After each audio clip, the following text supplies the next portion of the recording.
This is Phil Gurski, President and CEO of Borealis Threat and Risk Consulting in Ottawa, Canada, and you're listening to QuickHits, short podcasts about national security, public safety, terrorism, and some other things from time to time. As it turns out, tonight's podcast is one of those other things. Let me tell you a story. As you're probably aware, I worked in security intelligence in Canada for 32 years, beginning way back in 1983, probably before most of my listeners were born. And I joined Communications Security Establishment, CSE, Canada's Signals Intelligence Organization, after just having graduated from the University of Western Ontario in London, my hometown, with a master's degree in Spanish. And I was part of a team of mostly university graduates, I think. We probably pretty well were university graduates, mostly young, but a few older ones, which did a lot of foreign intelligence in an organization that was still very much a Cold War organization. Anyhow, fast forward about a decade and a half later, and I was in charge of collection and data processing for CSE. One of my brief forays into management, which I detested and probably wasn't very good at. I'm an analyst. I'm a doer, not a manager. But working for me at the time were a bunch of very, very talented men and women from the Canadian military who happened to belong to a trade called the 291ers. 291ers were specializations within the Canadian military that did signals intelligence. So they too had their own signals intelligence operations. We worked very closely with them. The Canadian Armed Forces had a number of listening stations across Canada, mopping up, usually in those days, Soviet signals, etc., etc. And a few of these people came to me one day as the head of the collection department, and they said, we're getting close to our 20 years in the military, and after 20 years, most people, not most, a fair number, actually leave the military and join civilian life. And they said to me, we would love to come work for you at CSE as civilians.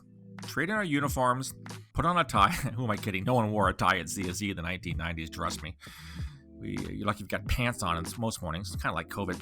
And I said, I'd love to have you. You guys are brilliant. There isn't a signal on the planet you guys can't analyze, you can't demodulate, you can't help us to capture and process. I'm going to go to personnel and make the case that you guys should become part of our team as civilians. Should be real simple, right?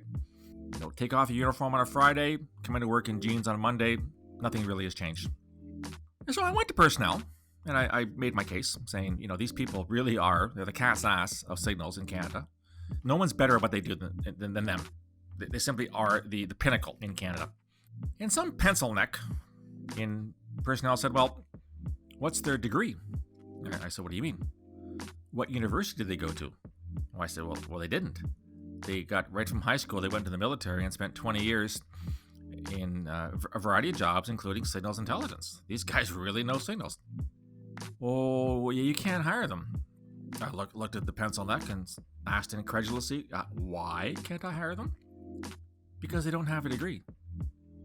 I said, you're telling me you'd rather hire a recent graduate, 22 years old, with a degree in 14th century Lower Slavonian poetic meter, whatever the Christ they studied, over a guy with 20 years experience in signals. Is that what you're trying to tell me? Well, it's the requirement. You have to have a degree to get a job here. I said, this is bullshit. This is absolute and utter bullshit. You've got very talented Canadians, men and women, with decades of experience doing exactly what we do here at CSE, collect and process and analyze signals. That's what CSE did in the 80s and 90s. It's a very different organization now because of the whole cyber angle. And yet they wouldn't budge. They wouldn't hire these people because they didn't have a degree. Just got off the phone today with another individual who is currently with the Canadian military. I won't use his name.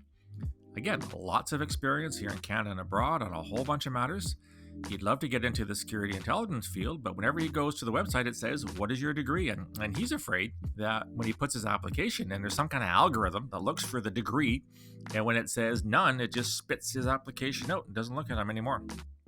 What kind of parallel universe do we live in when you are defined by the degree you have, be it an undergraduate degree or a graduate degree or whatever? And before you say, oh yeah, Gurski, you're typical anti-academic, I do have 3 degrees. Now, 2 and 9/10. I've got a BA and an MA from Western, and 9/10 of a degree from Carleton Linguistics. And true story, I had all the requirements for the degree and went to the pencil necks at Carleton and said, where's my BA? They said, well, You're lacking a course. I said, well, what course is that? Well, you're lacking first-year linguistics. I said, I'm lacking the course I've been teaching for 10 years. And they paused. They said, oh, that's a problem. You're teaching the course you don't have. And I said, yeah. And I'm getting rave reviews from my students. Anyhow, long story short, never got my BA from Carleton. So I have 2 and 9/10 degrees. And I did spend a year in the doctoral program at University of Toronto in linguistics in the early 90s before life and career got in the way and never finished. Bottom line is, I don't know why a degree is a minimal requirement. I'm not sure why that's the hurdle above which one must get to be considered for a job in national security. Don't get me wrong. Degrees are great. Like I said, I got 2 and 9/10 of them. I'm not averse to those having a degree. And I worked along some very talented people, both at CSE and CSIS, who did have university degrees. But we can't make it a basic requirement for the job. Not all jobs require a university degree. It's as simple as that. What if you're doing physical surveillance? Do you need a degree to do physical surveillance? Can you get a degree in a PhD in physical surveillance? Of course you can.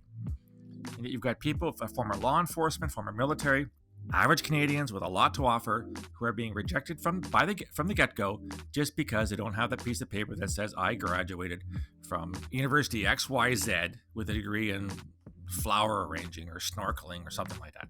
It is absolutely ludicrous that we've done this to ourselves. If a degree is required and you can show that it's required, then absolutely go ahead and do that and make that one of the basic requirements.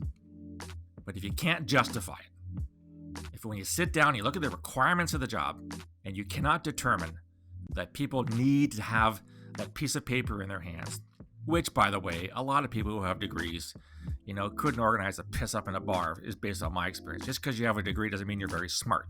Doesn't mean you're very capable either. I know lots of people who are incapable who have degrees. We should not throw out the window the applications of fine Canadians who want to contribute to national security and public safety. It's just wrong. And as a consequence, we don't do national security and public safety as well as we should, because we put people on those jobs just because they have a degree who can't do them. They don't have the experience. They don't have the knowledge. They don't have the decades of working at the coalface to understand this, be it signals intelligence, be it surveillance, be it whatever. The bottom line should be, what do I contribute to the qualifications and the requirements of the job for which I am applying? And if you meet those qualifications and if you meet those requirements and you don't have a degree, you should be considered. In fact, I would argue you should go to the head of the line. A guy with 20 years experience like those military that used to work for me back in the 1990s at CSE are far more qualified than the first-year graduates out of university. It's as simple as that. The best person for the job must be determined on a variety of factors, not just on what university you went to and what program you graduated from. It's not a requirement. Don't pretend it's one. And give real good Canadians a shot at working at a really important sector of our society, which is national security and public safety. Anyhow, I'm not sure this is going to change anything. I'm sure the degree will still be a requirement. Whatever. It's still stupid. Let me know what you think. You can reach me on email, borealisrisk@gmail.com, or on Twitter @BorealisSaves. You'll also find me on LinkedIn and on Facebook. If you like the content, you want to subscribe, go to my website, borealisthreatandrisk.com, hit the subscribe button. You'll get a free daily digest into your email inbox every morning. Do you think I'm off base on this one? Have you had similar experiences where you've been ruled out of jobs because you couldn't meet the minimal degree requirement, even if it wasn't important and wasn't necessary? Drop me a line. Love to hear from you, as well as some ideas for future podcasts. I'll talk to you again soon. Until then, stay safe.